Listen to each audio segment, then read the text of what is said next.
judge detains suspected developer of crypto mixer Tornado Cash.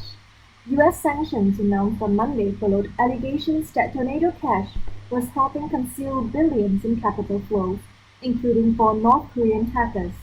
By mixing cryptocurrencies, the online service makes it possible to conceal the origin or destination of digital payments, increasing their anonymity. Tornado Cash is one of the largest crypto lenders identified as problematic by the U.S. Treasury. Dutch authorities on Friday said they had arrested a 29-year-old man believed to be the developer for Tornado Cash. The man, who was not identified, was arrested in Amsterdam on Wednesday.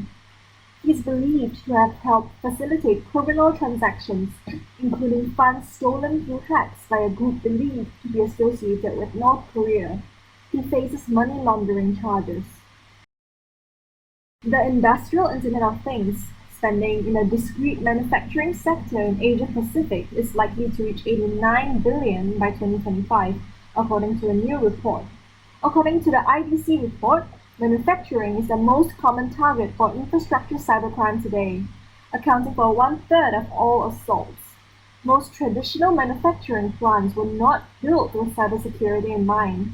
According to Piyush Singh, Senior Market Analysis for IIoT Insights IDC Asia Pacific, with the advancement of hacking technology, every point of connection increases the danger of cyber attacks and cybercrime, which can result in inference, remote access, intellectual property theft, and data loss or change.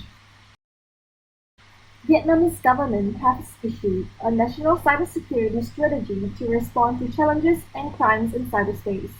The strategy sets objectives for 2025 as well as a vision for 2030. Under the strategy, one of the main targets is to maintain or increase Vietnam's ranking on the Global Cybersecurity Index.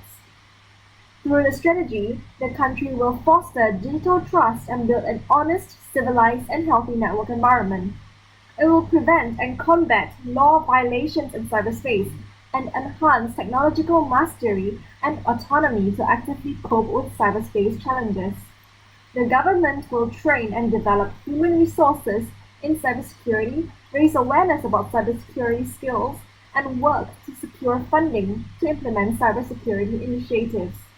The strategy also aims to improve national prestige and foster international integration.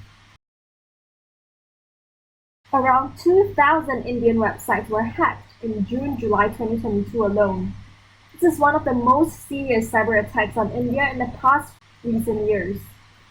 Two cyber groups, Dragon Force Malaysia and Hacktivist Indonesia, were held responsible for hacking 2,000 websites of India while handling electronic gadgets sitting in Indonesia and Malaysia. Both these groups have also appealed to the rest of the hacker groups of the world to hack the websites operating from India. These groups also put the personal information of many leaders of India on the website. This was one of the first open cases of hatred towards India and cyber attacks from these two Muslim-majority countries of the Far East. The growing hatred for India in the Far East, the rise of new cyber hacktivists, and support for Islamic State make up a worrisome combination. This is a new front where India will have to wage a new war.